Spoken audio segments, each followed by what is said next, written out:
Were you athletic as a kid? Were you playing sports? I would like to say I was athletic, but I was teeny. That's the thing. Like I was. You're a small guy. I was super skinny, and shorter when I was younger. So like a lot of my friends played football. I could never play football. I was teeny. You never played football? I was like 90 pounds as a senior in high school. What? Yeah.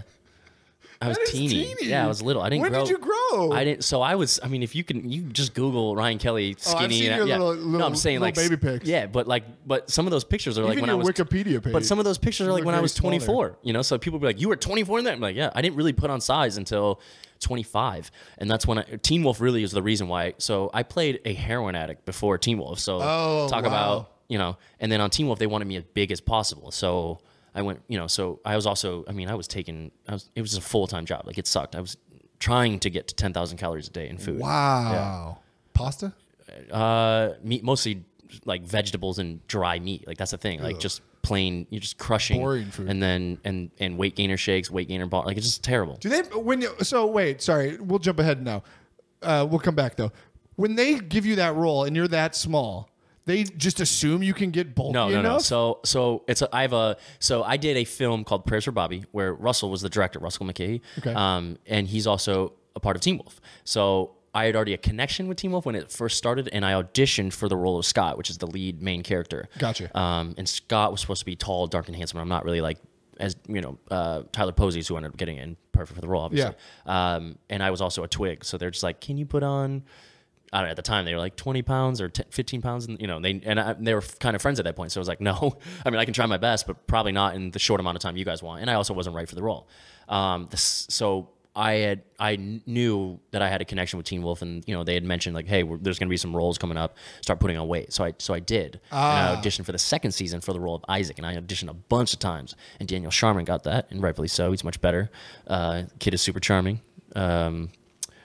So it was a slow gain. So you kind of gained weight as the seasons progressed, and by the time your role of the deputy came around. Yes, but the funny thing is, so I put on the most weight. Well, not the most weight, but more weight for the second season, gearing for that. Gotcha. And then when that fell through, or like when Daniel got it, I didn't lay off, but I wasn't going as hard as I was. So when I auditioned for Parrish, which is the third season, I was more slender than I was for the second season.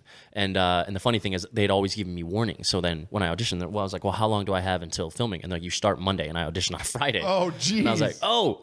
So the first season, if you see it, the first season was a much smaller, teeny role part. And if you see, my hair color was different. It was blonder, and I was also a stick because I didn't know. Hilarious. And then from that was when I just put it into high gear and actually started putting on weight. And I put on probably, over total. I mean, it's over the years, but 40. I was 190 at my max. This might be a stupid question, but do they like provide a trainer for you or anything? They do. So Teen Wolf is very fitness oriented. Yeah. You walk by a twig, your shirt gets ripped off. But Jeff Davis, the show creator, really wanted, physique is an important thing. So we had a full on gym. Wow, that's on super, set, and then they had a trainer. And thankfully, I'd like to think Jeff knew that I was disciplined enough where I don't like. I'd like a trainer on my schedule, but he had such a busy schedule that it was like, well, I'm available at this time. And I was like, I don't want to work out. So Jeff let me do my own thing. And in between one of the seasons, we had a super long hiatus, and I just completely backed off because I was so sick of it. And I got slender again. And I saw Jeff, and he did a double take. And he's like, we start. And I was like, oh, don't worry. I'll have it back on. I could see the worry in his face. And if I didn't make it up to him at that point, I think he would have definitely put me with a trainer. I would have been in trouble. A trainer is such a big help, I feel like. Oh, they definitely help. But if they're on your schedule, like I don't want to, it's one thing. Like I like working out in the mornings, and some of the times he was like, well, we can work out at night. I can't do that. I don't like nighttime. No, nighttime workout sucks. Some people love it. I used to do it. I used to like it. Now I don't. Yeah, it sucks. As we get older, we realize the mornings are way better than the well, nights. it starts your day off right, and there's nothing like working out and then going to bed. It just doesn't work. You're like, I want to run more now.